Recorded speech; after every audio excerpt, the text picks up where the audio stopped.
Hi and good morning. Bill Kenny here from Meet, and this is the Belly to Belly podcast. Today we have a fantastic guest, Melanie Fox from Speech Fox. And Melanie, welcome today. Thank you so much. Good morning. Good morning. And so, one of the really interesting things about kind of where we are right now, we're, roughly a year into this COVID crisis, and, we're just so used to meeting online now, but it clearly, some are really good at it, some are less good at it. And you've been working with folks about sort of optimizing their use of the Zoom platform, both from a technical standpoint, but also from a functional standpoint of what do they do and how do they do it. And I think this is a really interesting area to dive into, because we now have, you see, certainly there's a lot less or almost no in-person meeting going on. Everything is virtualized, whether it's trade shows or people are doing more webinars and podcasts and all that to try to find ways to interact. There are more virtual meetups, all different types of ways to use these virtual platforms. And but yet, I think there's still, maybe it's a variety of etiquette issues or technique issues that are opportunities for all of us that are using these platforms. So today, I'm hoping that we can talk through not just where the challenges are, but maybe where some of the best practices are. Before we get into that, though, let's take a minute and learn more about you. And do you want to just give us a few minutes on your background and your work and what you do at SpeechFox?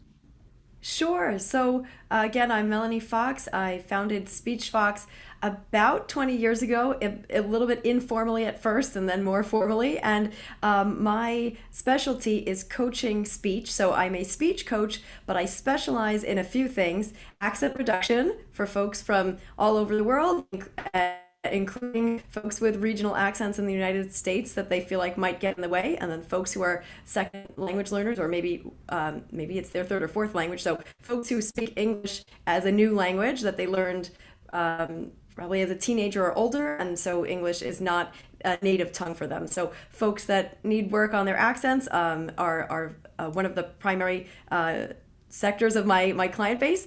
And another function of what I do with my clients is work on presentation skills, which now is heavily virtual. I help folks with their presentation skills both on site and online, but of course, due to COVID, my work currently is exclusively online for everyone's safety. And it's a lot of fun to coach people to use this not so new medium anymore, to really do their best work and be really engaging. So that's part of what I do.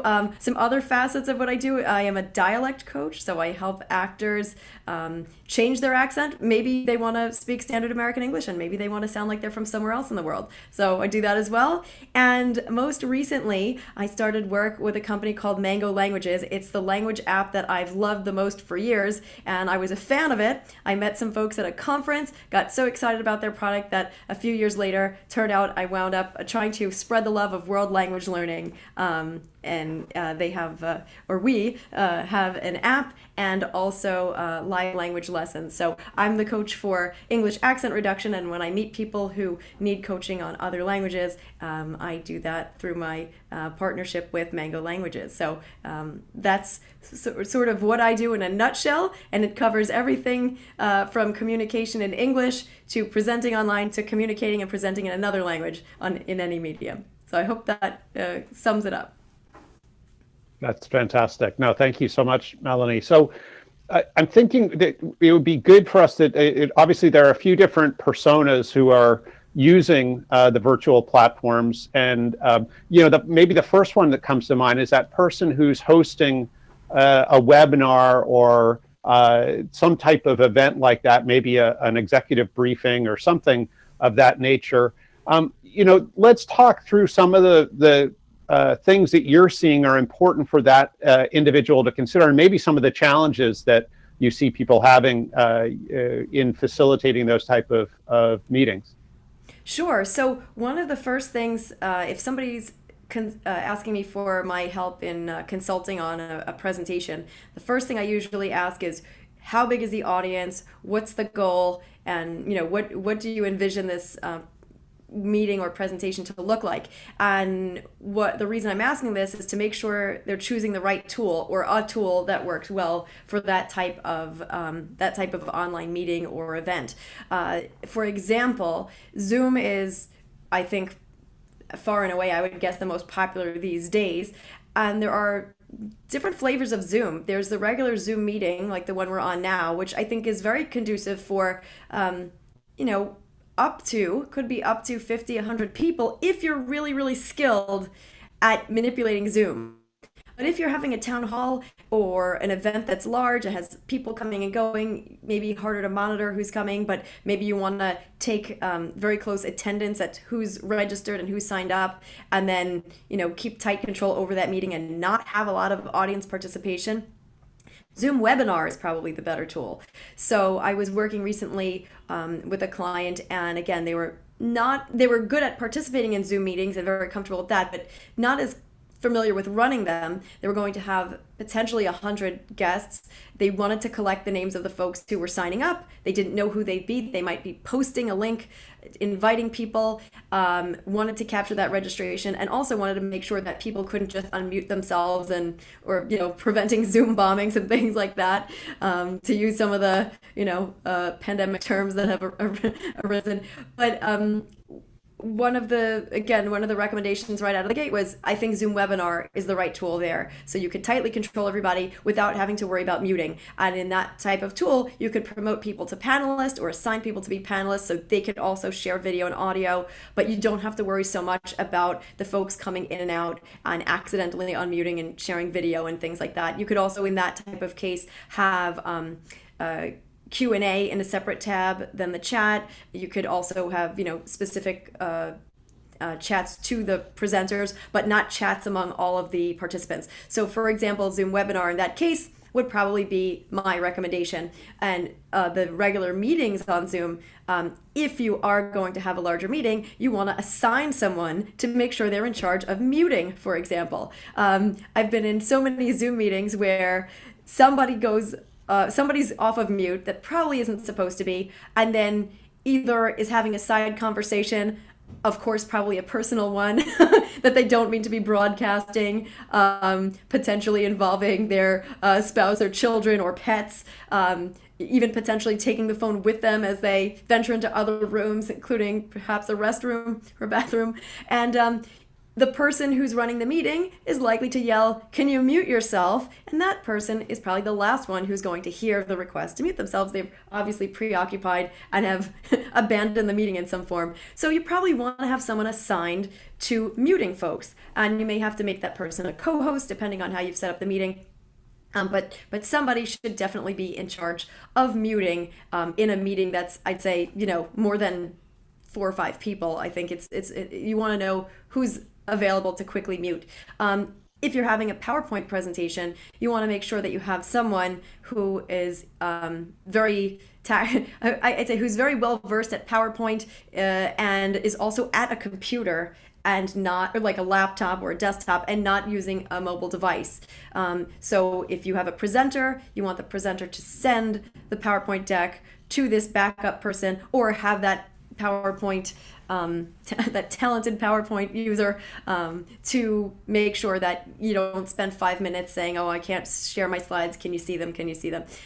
So having someone adept at muting, having someone adept at PowerPoint, having both of those clutch people made co-hosts and on a computer or desktop or laptop, not a mobile device, and somebody with reliable internet. And so, just in case things happen all over the country, crazy things are happening to folks' electricity and things like that. So you probably also want to have a backup person for this if it's a large meeting. And this way, something goes wrong, doesn't necessarily, it's probably no one's fault, but you have your second backup person, and maybe even a third, depending on how many, meetings you have, and people could, be late or be sick or something like that, and you want to make sure that you've got your team in place to cover all the basics. And I'd say muting and sharing slides are 2 biggies.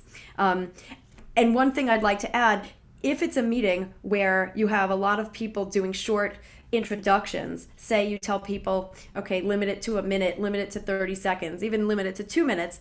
Not everybody is that conscientious about their timing. So if there's no timer on the screen, you may want to tell folks in advance to set expectations. Okay, everyone's got 1 minute to present, or talk about yourselves or your businesses. But at that 1 minute mark, if you go over, I'm going to interrupt you by either saying thank you, or I'm going to interrupt you by saying okay next, or I'm going to interrupt you by muting you.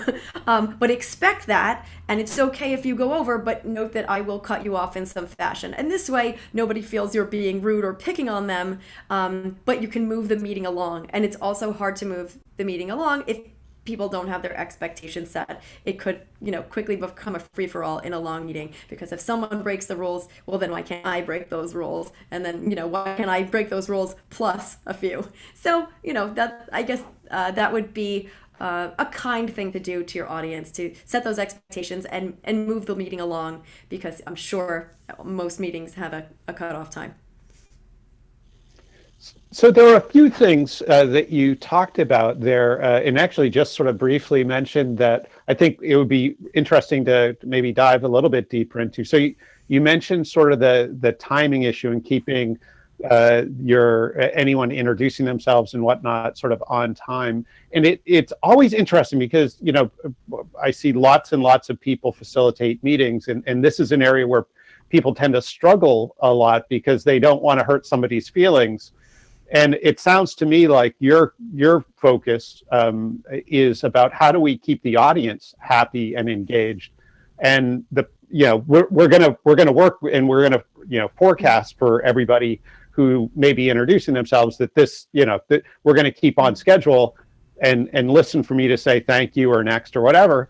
But am I understanding that right? That as you're developing an event like this, you need to be audience focused, not necessarily speaker favoring, but audience focused. Does that make sense? I think a little of both, and they go hand in hand. You want to make sure that your speaker knows that everybody will receive their full attention. You could do things like telling everyone, please keep your video on, please keep yourself on mute, or I might mute you. Please don't multitask during the meeting. We will keep it running, efficiently and smoothly, but we want to make sure we have your attention. So it's sort of a two-way street. You want to make sure that the audience members are giving their full attention to who's ever presenting, whether it's a 1 minute pitch or presentation or a longer product or company presentation, but you want to, or even, some kind of talk. So you want to make sure that the audience is engaged and that the presenter knows when it's their turn to go, they will have, the optimal situation with people listening, no interrupting background noise or chaos.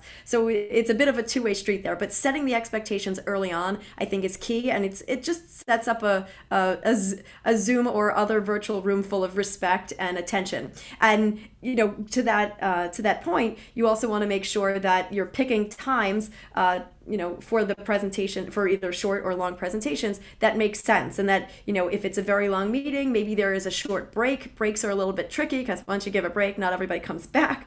But you certainly want to make sure that it's well balanced. Maybe you have breakout rooms, early on if folks are waiting around so that they're actually engaged. Maybe you want to have a breakout room in the middle of a long presentation. So keeping the audience as a whole engaged will wind up benefiting whoever's speaking because they'll have the audience's full attention. So it's definitely a two-way street there, and engagement and respect are two of the major factors. And also, as just another, I don't know if it's a pro tip or just a common sense tip, but asking people to wear headphones, any kind, earbuds like I'm doing now, or other types of devices other than the computer's speaker is really helpful because it cuts down on background noise and echoing. Doesn't sound like you're in a vortex of a million echoes. And it also helps the person hear you trying to potentially cut them off. Because if you're using a speaker, usually those speakers are kind of one way. So if I'm talking into my speaker and you're saying, thanks, Melanie,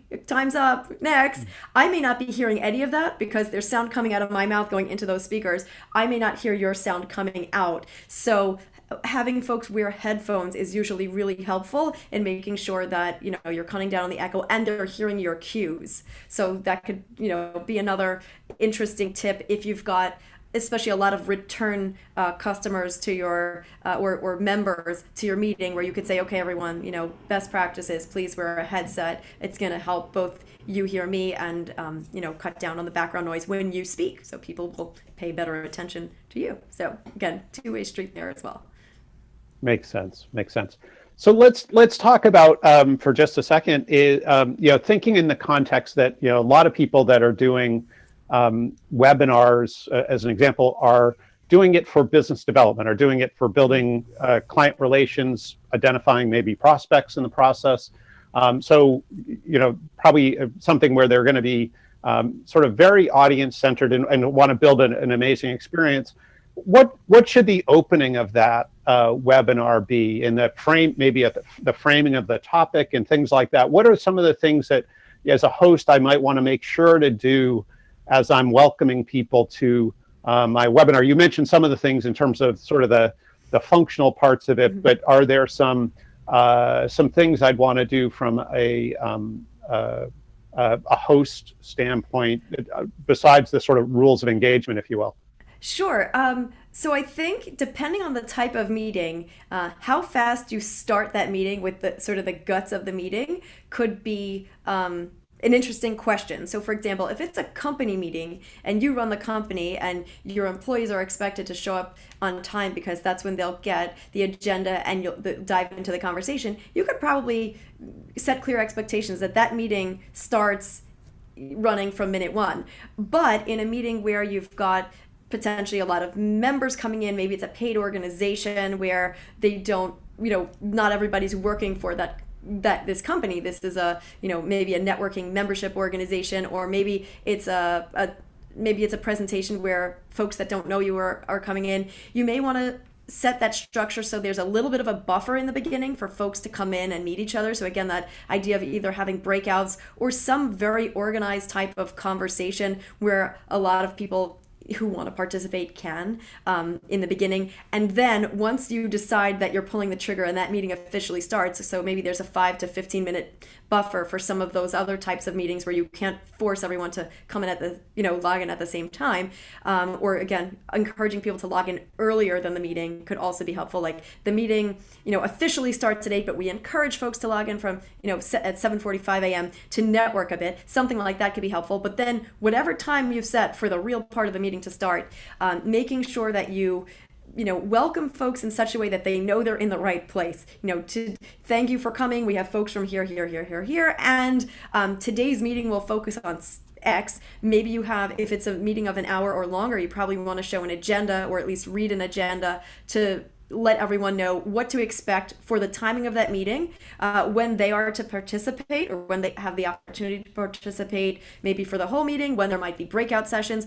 It's just a kind thing to do for your audience to make sure that they're ready, that they're engaged, and that they also, if there's something out of their control, like spouses, children, pets that are in their near vicinity, at least they might be able to isolate themselves a little more sound-wise and attention-wise for the part where they're going to be the focus. And again, as I said before, encouraging or asking everyone to keep their cameras on to keep their videos on the entire time, of course, unless they must leave the computer, is optimal so that whoever's speaking gets their attention. So letting everyone know the ground rules when the meeting officially starts, and at least brief agenda with expectations, I think is a good way to start that meeting. And then having a very clear closing. Of course, if you have the ability to hang out and continue networking, that's great. But letting people know, hey, okay, the official meeting is over. If you want to stick around, that's great. But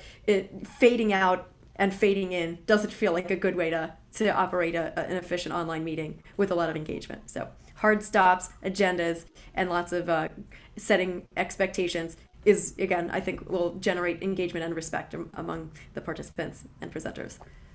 So what I heard was a little bit of that old communication adage: tell them what you're going to tell them, and then tell them what you told them. Yeah. Exactly. And one of the things I've seen, and I'd love your reaction to this, is with meetings that maybe it's a webinar or that type of meeting that is normally sort of fits in an hour. I've actually seen some hosts now saying it's a 55-minute meeting, so that you have 5 minutes. We're going to end at 55 minutes, so 5 minutes before the end of the hour, as a convenience or as a courtesy to allow you to transition to your next commitment, so you can hit the restroom or get a cup of coffee or whatever. But are you seeing that as a good practice? I like that practice. I don't know if, depending on how action-packed your meeting is, I think it's a nice idea. Sometimes people will just end a little early and say, I'll give you back 5 minutes. So having that as maybe part of the plan, I think is very thoughtful. I don't think it's, mandatory, because if you've got an hour, an hour is an hour, and they can start as long as you end when you say. I think that, okay, so I like that idea, but I think even more important is that you start and end when you say you will start and end. And then if folks need to come back to a meeting later on, or another type of meeting that you host later on, they'll know, okay, this is a real hour. I'm going to block this hour, and I know that I can start something right away, right after it. And I know that I must get there on time, because they really start when they say they're going to start. I don't just meander in and hope that they hit the good part at that time. Sure. No, that makes sense. So let's switch gears. Let's talk, move away from talking about the person hosting a webinar or something like that, to the person who is they're in sales, and they're using the virtual platforms to have a sales meeting. Maybe they're going to present a proposal. What are some of the things that they should consider when they're using these platforms to successfully convey their message, their proposal, and so on? Sure. So I think first, and often overlooked, is the invitation. I think it's very important if you are hosting a meeting and you've got an objective. The person is giving you their time, because either you're, this is a sales call, or a potential pitch for a partnership or something else. But basically, you're in the driver's seat of setting this meeting, and that person is giving you their time, and it's not exactly the same sort of two-way street as one of the networking meetings where everyone's sort of equal. The burden is on you as the person inviting the other person to make sure you give them that you give your, let's say, potential client the easiest way into your meeting. You want to make sure that you set a calendar invitation, and that calendar invitation has the exact right time on it, not just a block of two amorphous hours. But if you said it's an hour, that calendar invite should be an hour and not a half hour. I've seen this happen a lot, which it sounds counterintuitive, but I've seen a lot of people send me something for a half hour and say, well, could you stay on longer? And I'd say, if you sent me an hour invite, I could have, but now I can't. So making sure the invite is the right length, and making sure the invite has the link in it, in the usually location part of the invitation. And so if you have certain plugins, it can be easier. For example, Gmail has plugins for not only Google Meet, but also Zoom. And so doing that could save you time as someone creating the invite. But again, all I really want to push for this particular, answer to your question is to send an invite where the person can just see that it pops up at the time, and they just click a link to get in. And again, this link, I would assume, would be to something that you feel that they can access. So if it's Zoom, you could probably assume that they have access to it. If it's Google Meet, and the person has access to Gmail. I mean, I worked with a State Department of Education where at some point they did not really have the Google environment, I'd say. So depending on what type of client or potential client you're working with, you may want to just double check.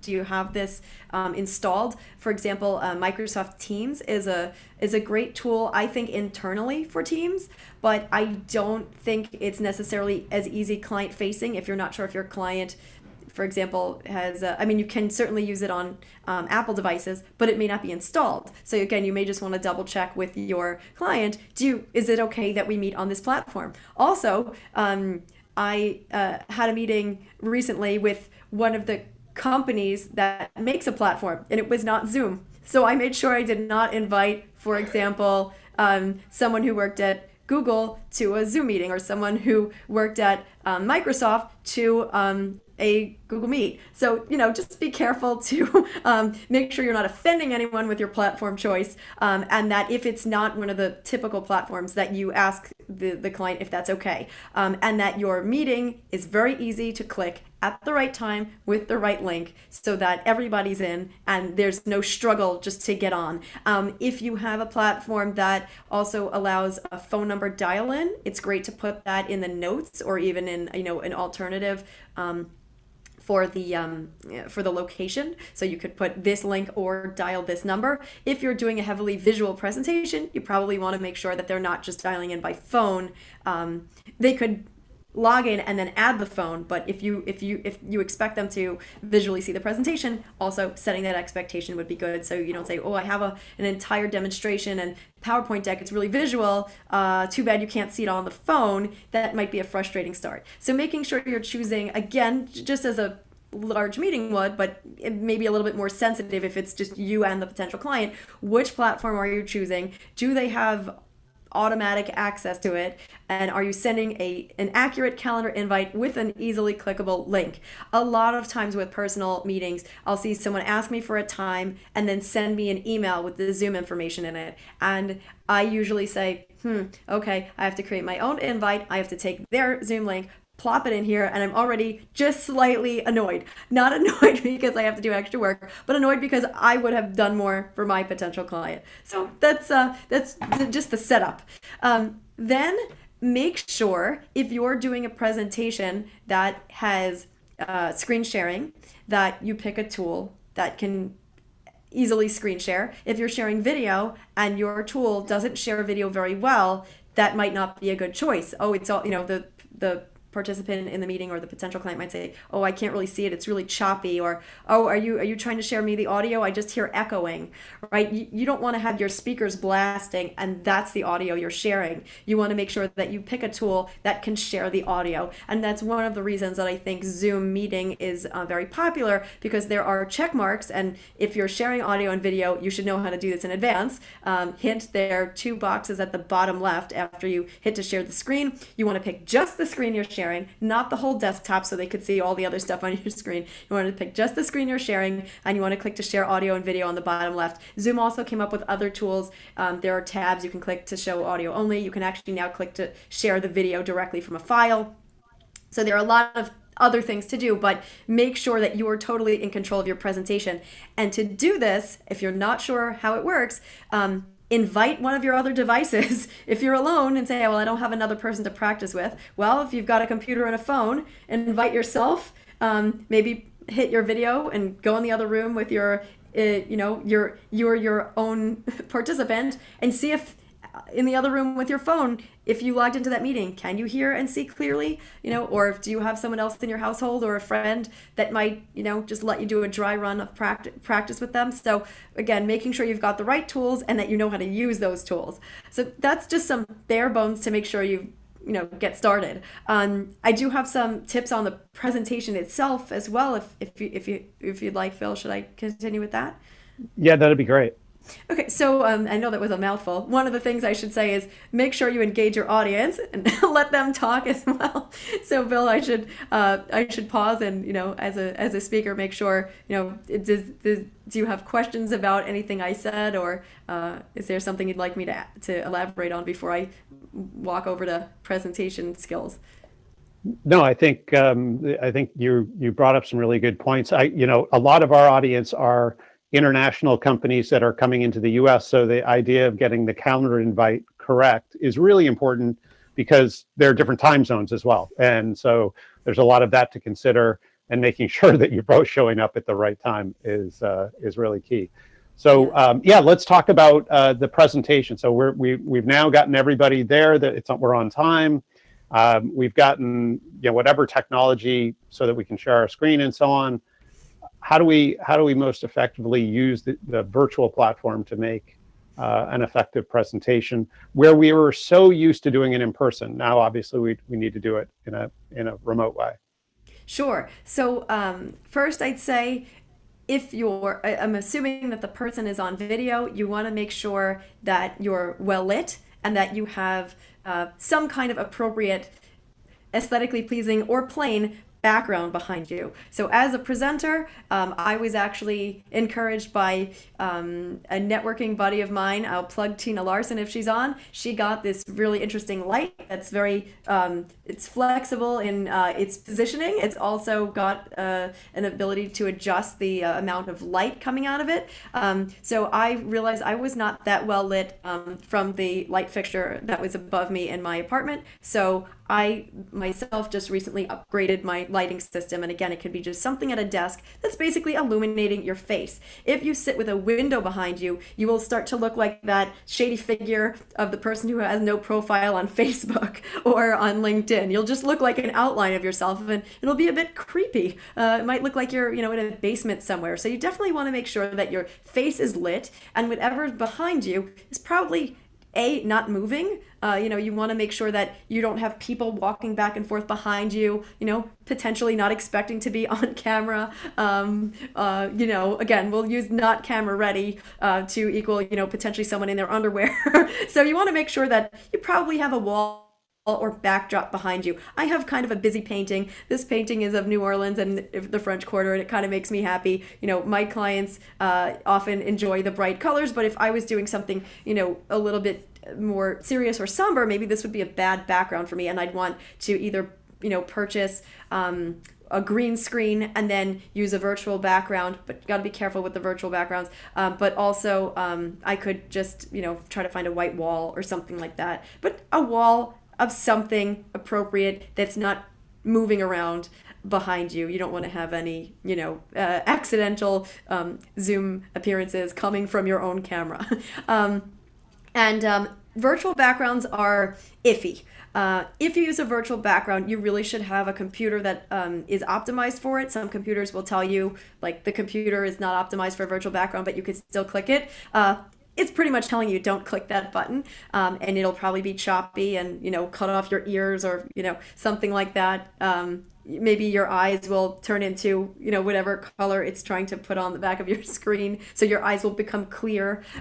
If you have green eyes and it's expecting a green screen, you may have see-through eyes at some point. So you certainly don't want to overdo it with the virtual backgrounds. You also, depending on your if you're giving a very serious presentation and you've got the beach and the swaying palm trees in the background, that might be sending mixed messages. If you have a really appropriate background that fits the tone, maybe it's your company logo, maybe it's just a plain color. And if you've got a plain wall, or even better yet, a green screen behind you, it will do a better job at framing your face and not cutting off, pieces of you. And if you, are doing a lot of gesturing, it may, kind of take away parts of your hands, kind of like Back to the Future when you see the fingers fading. So careful with the virtual backgrounds, really test it out. And I would say, when in doubt, don't use a virtual background. And when you do use a virtual background, your computer, your very plain or green screen backdrop need to be, well tested before you use that with a client. The next thing I'd say, besides the lighting and the backdrop, is the audio. So as I said before, you want to have some kind of headset. It could be a fancy headset. If you have one that, makes you look like a DJ, just make sure that's okay with your persona. You may want to use ones that are more hidden. You may have a microphone. I actually have this plugged into a microphone that's sitting next to me. The pros and cons of it is it definitely picks up my voice and sounds clear, but it picks up a lot of background noise. So earlier when we were prepping and my husband was using the microwave, that was like, I could hear that in my ears really clearly and prominently. So, if you use one of those mics that picks up a lot of noise, try to minimize the background noise. So the lighting, the video, the audio, the backdrop, just precursors. Then the presence, and all of that is just to make sure that you don't add distractions and that you can present clearly. When you present, if you're using a PowerPoint deck, you don't want this to be death by PowerPoint. I've stolen that phrase from, I guess, I don't know, the the masses. I also heard, and I could not find online the author to this, but some people who use too much PowerPoint have neither a power nor a point. So make sure your PowerPoints don't fall into that category. Use lots of visuals. Don't write entire scripts on the screen. For 3 bullets better. 4, you could probably fit in 4, not more than 4. No long wrapping lines. Don't make columns to try to cheat the system. This should just be a guide for you to know what to speak about. If you needed people to have lots of text, you could always send it later after the presentation. But if anybody's got lots of text on the screen, your viewers will stop listening to you and just read the screen or say, that's a lot of stuff. I'm going to go eat some snacks or read my emails. So try to use them to engage. Try to use visuals. You can use animations lightly for things coming in, a couple of flary animations if you'd like, but the bare bones is don't overload them with text if you're using a PowerPoint. It's not a nice experience for the participant, and they will probably disengage in some fashion if you overload them with text. Also, I neglected to say, make sure you dress the part.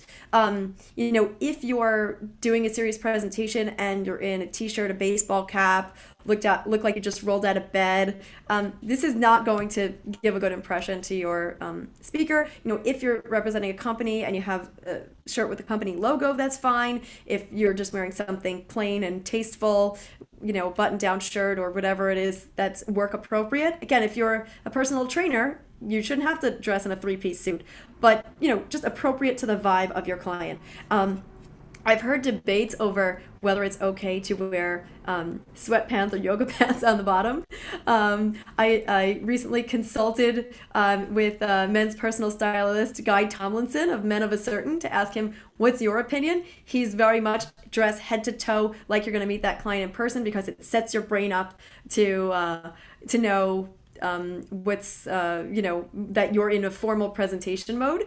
To me, the only thing I'd add is since you'll likely be sitting during the presentation, just don't wear something that is uncomfortable and cuts into, for example, your midsection and makes you want to move around and feel like you're uncomfortable. So if you were to get up during the meeting, you want to look head to toe like you meant to be on camera, but just don't wear something that's uncomfortable for your breathing, because it could affect your ability to present. So if you can find a happy medium of a pair of pants that looks nice on camera but is also forgiving or at least comfortable, I'd say that would be, just don't wear something that's uncomfortable and will affect your presentation negatively. But yes, a head to toe dress in wear that you greet your client with in person would be about the right thing. So then when it comes to creating that presentation, something that I feel like people forget to do is pick your perspective. Who are you and who is your audience? And so when you're presenting to this audience, make sure it's something that they care about and they understand where you're coming from. Just don't dive into the presentation without introducing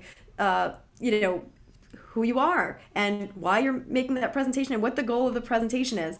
And that brings me into sort of the backward design of the content. What is the goal of what you're presenting? And make sure if you write that presentation, you probably write the outline first, and make sure that at the end you arrive at the thing that you meant to. Don't just unravel as you go and hope you get there, on a runaway train or roller coaster ride, and hope you get to the end. Really design that presentation. And backward design is sort of a term used in education as well, to make sure that you get to the goal of what you're trying to do, and you work backwards from that goal to the presentation. 2 things related to the delivery are speaking clearly, and this affects my clients in accent reduction as well, and usually hand in hand with that is pacing. So especially if it's virtual, especially if you've got technical content, slow down, breathe, pause, pace yourself. I myself am a sort of fall victim to getting overly excited and rushing my pace sometimes. Make sure the pace feels comfortable for you and your participant. You're not overloading them with information so fast that they can't digest it in bite-sized pieces. Make sure you pause, whether that pause is just to breathe or to ask questions. Let the participant know in advance if they will have the opportunity to interrupt you and ask questions as you go. If those questions should be put in the chat, so then you could decide whether to, answer them right away. If it's a bigger meeting of many potential clients, you may want to ask them, if you have questions, feel free to put them in the chat and I'll try to answer every time we have a break, or whether they are to hold the questions till the end for Q&A. I like a combination of both. I think, if you want to say, hey, if you've got a burning question, feel free to interrupt. Otherwise, maybe put it in the chat, and just note, I will try to take some relevant questions from the chat as we go, and everything else I will get to at the Q&A section at the end. I'll look in the chat to see if there's anything I didn't cover, and I'll see if anybody else has a question. So setting that expectation and letting the audience participate and know how they're supposed to participate is really helpful. And as I said, slowing down a lot of times exudes confidence. My clients sometimes fear, if I slow down, will people think that it's because I don't know how to speak English?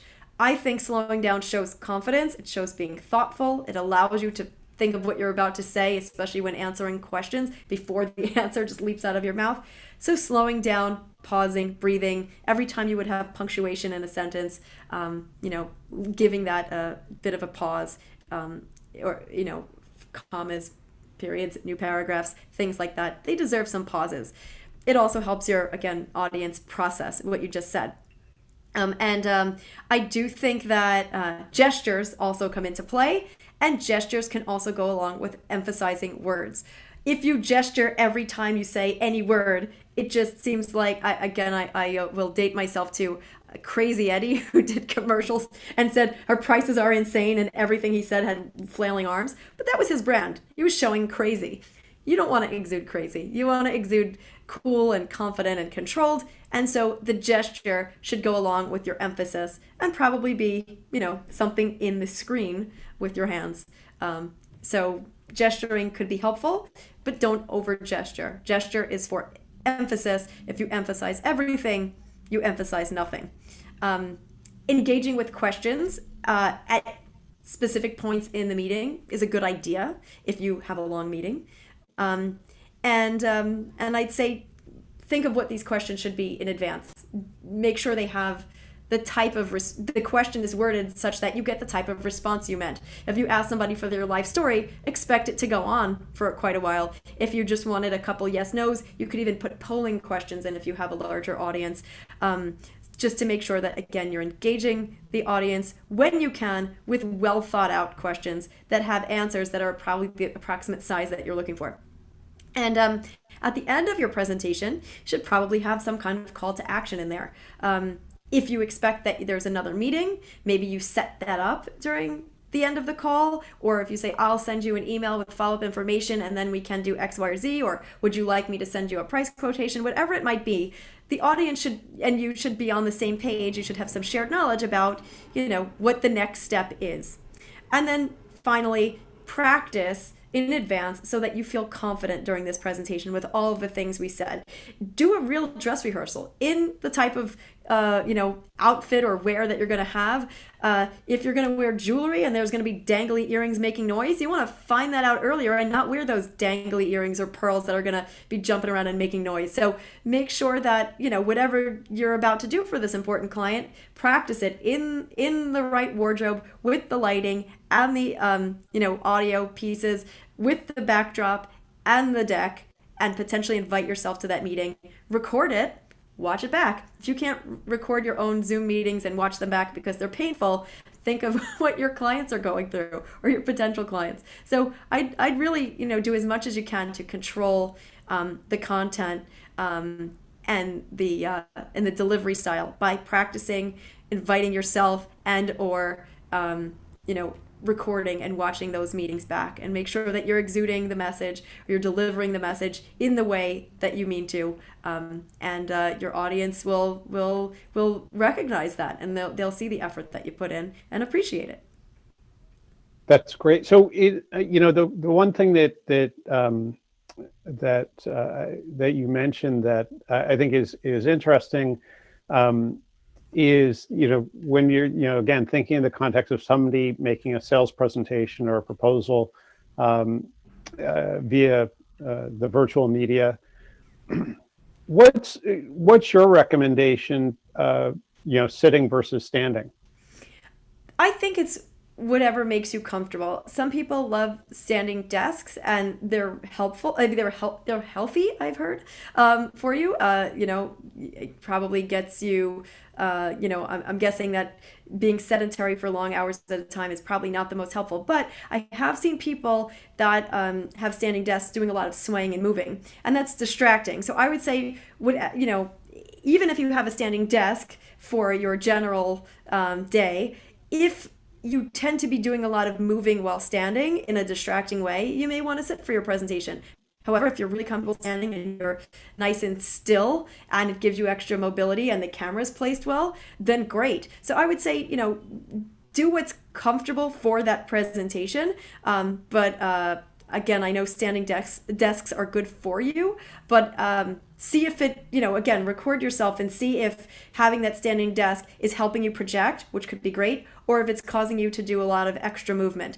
If you can stand and stay still and project better standing, then that's a great way to present, but it's not necessary. And unless you're doing a lot of, demonstration that involves your full torso, you don't need to stand way back. I don't need to see the full figure. I'd rather see someone's face and probably, have a little space above their head and have maybe a little room under their shoulders. I actually may be a little bit too close. I may be a little bit of an extreme close up in my current position. But if the standing is not distracting, then I think it's a great idea.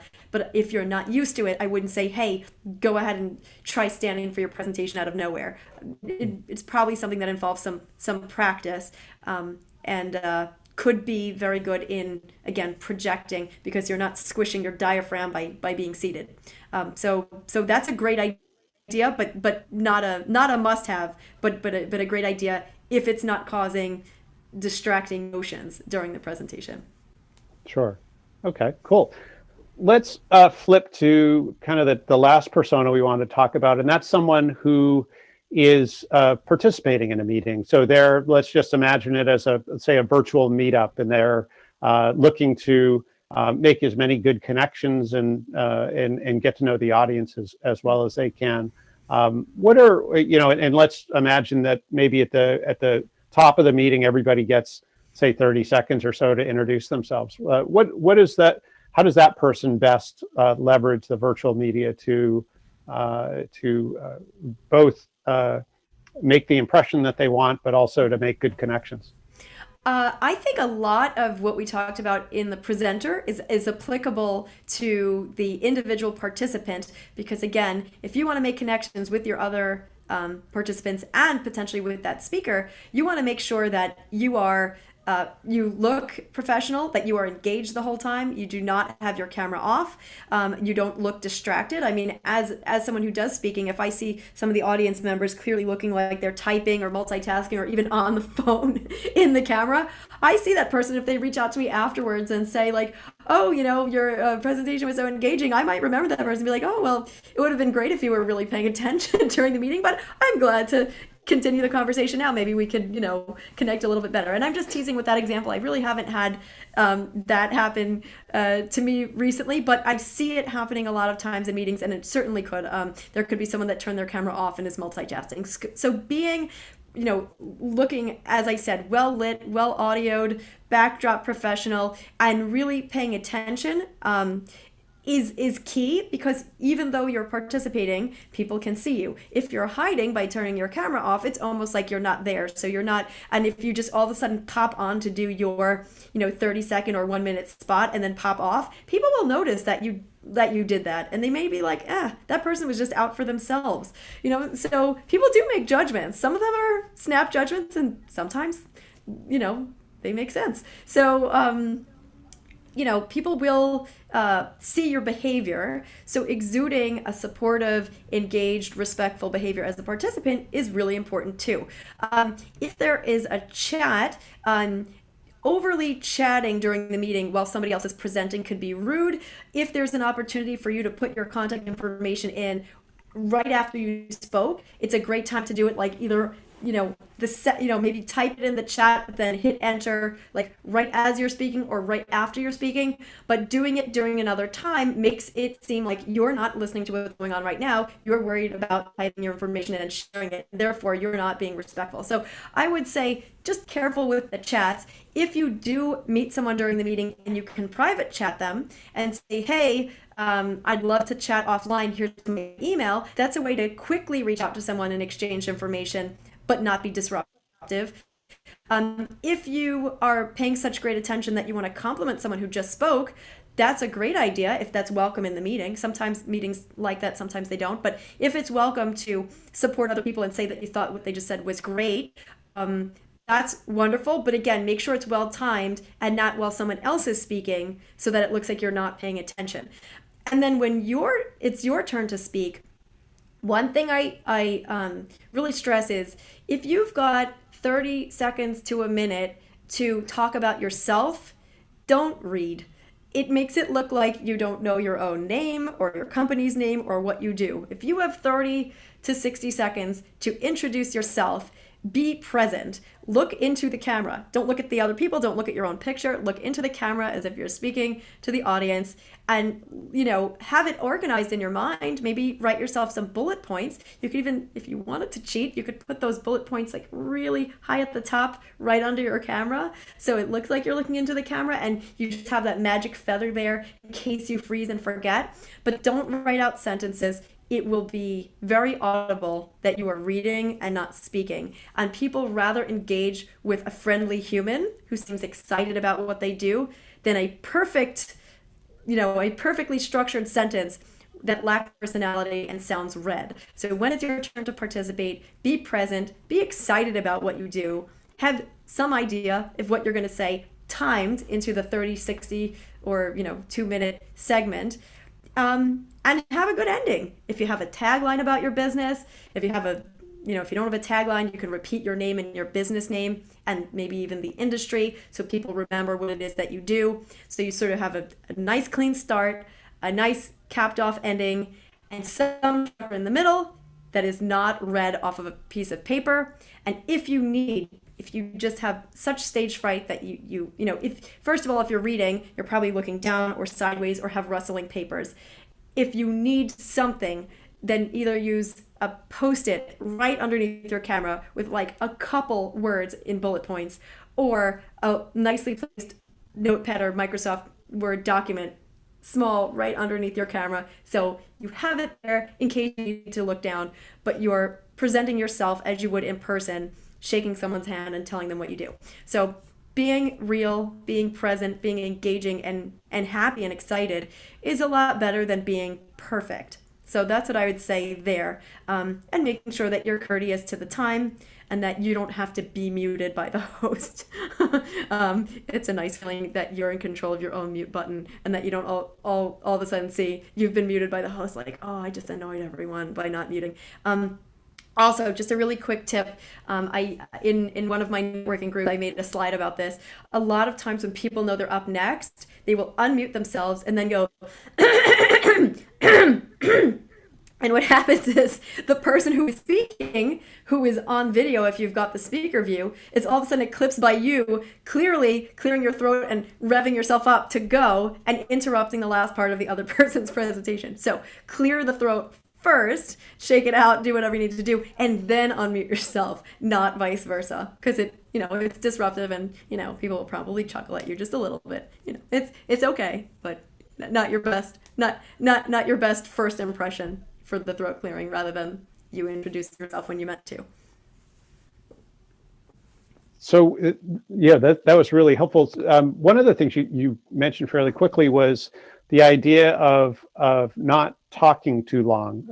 And let's just imagine we're in a 45 or 60 minute meetup type scenario where it's probably fairly fast paced, and there is often that individual who, whether they speak in long blocks or they seem to be every other person in terms of their in other words, they keep hopping in to have a comment and not really allowing other people to speak. And obviously there are really two issues, right? There's that person who doesn't speak at all unless they're called on, and then there's that person that sort of overspeaks. How do people manage that? Because both of those personas are challenging in that scenario, both in terms of how the audience sees them, but also what they're going to get out of the process. Because if you don't let someone else speak, you'll never hear and learn about them, right? Right. I think a lot of that rests on good moderation by the host. So you might, at first maybe there's an open forum section where that might happen, and then maybe you realize that it's dominated by the folks who are really outgoing, and and you're not getting the benefit of maybe some people who are a little bit less trigger happy about speaking, but have a lot of maybe ideas that they just don't feel comfortable butting in. So maybe at that point you say, hey, I want to make sure that everybody has a chance to speak. So let's do this. Instead of unmuting yourself, raise your virtual hand by going to reactions and raising your hand, and I'm going to call on someone because I want to make sure everyone has a chance and not everybody's as quick to jump in.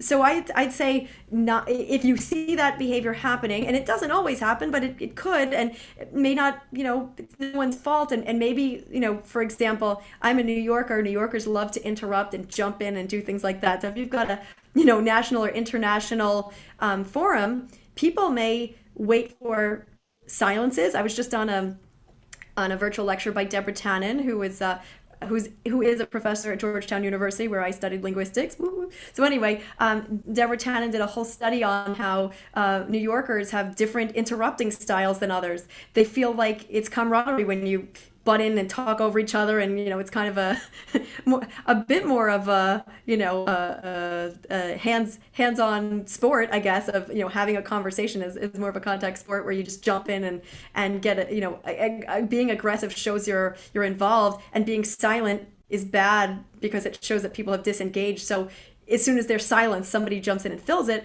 Whereas folks from other places, for example, the folks in California in her study may have been more laid back, or folks from overseas may be waiting for a longer silence in order to jump in. And for example, maybe folks from, for example, I have clients from China that mentioned to me that, they feel that it's rude to interrupt because that's just not, the etiquette is different. And it's a lot more, I don't want to say polite or impolite, but there's a lot more emphasis on making sure that you're not interrupting someone else and that it's your turn to go.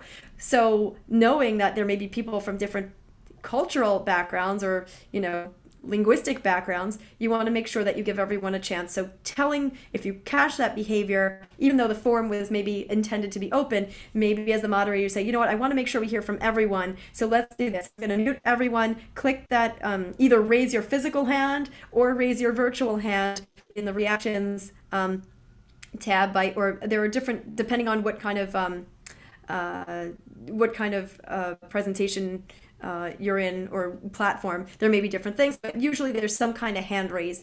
And so if you have a hand raise, or if you don't physically put your hand up, and then you as the moderator on those people. If not, you could make some kind of other round robin, or I've heard some people refer to it as popcorning around. So just saying, hey, we're going to change modes and do something else to make sure we get all the voices heard is an okay thing to do, to kind of wrangle it back a little as the moderator. And then what I'm hearing you say though is so I'm going to use my interrupting. So what I'm hearing you say is you're putting this responsibility on the moderator, not on the participant. Yes. In other words, how do I moderate myself? That was my question. So I would how do I make sure because I'm in a group of people that I want to impress, right? Right. And so should I rely on the moderator to help me do that, or should I be able to moderate myself? Yeah. Great question. So I think that theoretically, you'd want the moderator to be skilled and to do this, but you may be in a situation where the moderator does not do this, and now you're responsible for your own behavior. Well, you're always responsible, but you're extra responsible for your participation style. So what you could do, if you feel like you're over participating, but if you don't, nobody else will go, you could either type in the chat like, I have a comment, but I don't want to hog the meeting, so does anyone else have an idea before I jump in? Or you could say, I have another comment, but I wanted someone else to jump in first, so I don't. You could, say out loud what you're thinking. You want to be respectful because you want everyone to participate, but you know, if you're the only one that has something to add in that category, you're happy to do so. And again, you can use the chat to say, I have an idea, but I want to make sure everyone gets to speak before I go again. You could jump in sort of as a make yourself a co-moderator at that point and say, I've got an idea, but does anyone want to go first vocally? So, but if you're feeling that you're over participating, maybe it's okay to say, all right, I know what questions are coming. I'm going to prioritize the ones that I really want to get out there. And if there's ones where I'm just filling the gaps, I don't need to save the meeting by filling the gaps. The moderator at that point pick up the signal that they need to change the question. Or so I think asking that question means you're already very aware and conscientious. So you're probably doing the right thing already. But again, using the chat and asking others to participate, or maybe even saying, hey, tagging the end of your participation with, hey, does anybody else have a client who does this, or does anybody else work in this industry? Maybe you can encourage other people to follow your comment by inviting them to answer a question that you've now added to the mix. Got it. No, I think that makes a lot of sense. I like the idea of, and I think, at least my observation is many folks, and it's usually, every few meetups that I do or meetings like that, where where there's an expectation of conversation and interaction. Invariably, there's sort of that loudest person in the room, and at least my experience has been they don't have a lot of self-awareness, but that idea of being able to say, here are my thoughts, but I'd like to hear what everybody else thinks, or that idea that, Yeah. I have an idea, but does someone else want to go first? Yeah. I think it's really smart. Even inviting someone to disagree or say, did anyone have the opposite experience? I'd love to hear, is that just me? Because I think what's even more overbearing than someone who's constantly participating is someone who states their opinions as facts, and then it actually kind of uninvites people from expressing the opinion they had because it's counter to yours. So if it's something that was an experience that you shared or an opinion or something, to say, in my experience, I found this, and this, has anybody had a similar or maybe even the opposite experience? I'd love to hear what others have found. So again, if someone asked you for a factual answer, that's different. But if you're sharing opinions, to leave it open so that other folks can share theirs without feeling like they're contradicting you, because it might be uninviting, not how you spoke, not the passion with which you spoke, or not the quantity of information you shared, but maybe the tone somehow, or the structure of what you said kind of made it like, this is the answer. You don't need others. And maybe that's deterring people from answering because you were the know-it-all. So again, especially if it's an opinion or sharing an experience, encouraging the audience to share theirs, which might be the same or different, could be a good way to make sure you're not cutting off people from sharing their experience, because either it repeated yours, but you're asking, does anyone have a similar experience, or maybe even the opposite? And so then it's encouraging the other types of answers to join in, so it's not just you singing a solo. Sure. So Melanie, has been great, and I know there'll be people that are excited to learn more about what you do. We'll certainly put your contact info in the description, but is there a favorite way for people to reach out to you?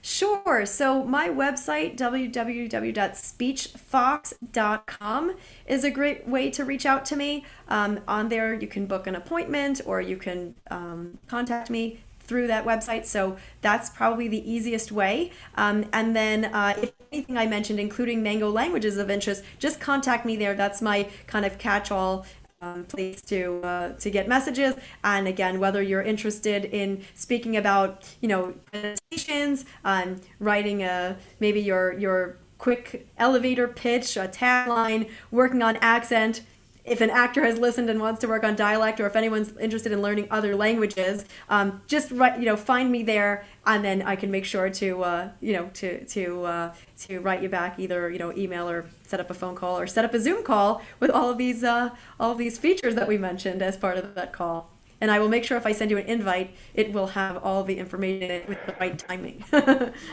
That's right. We better have the right link in it. Exactly. Well, this has been fabulous, and really appreciate your time and all the wisdom that you shared.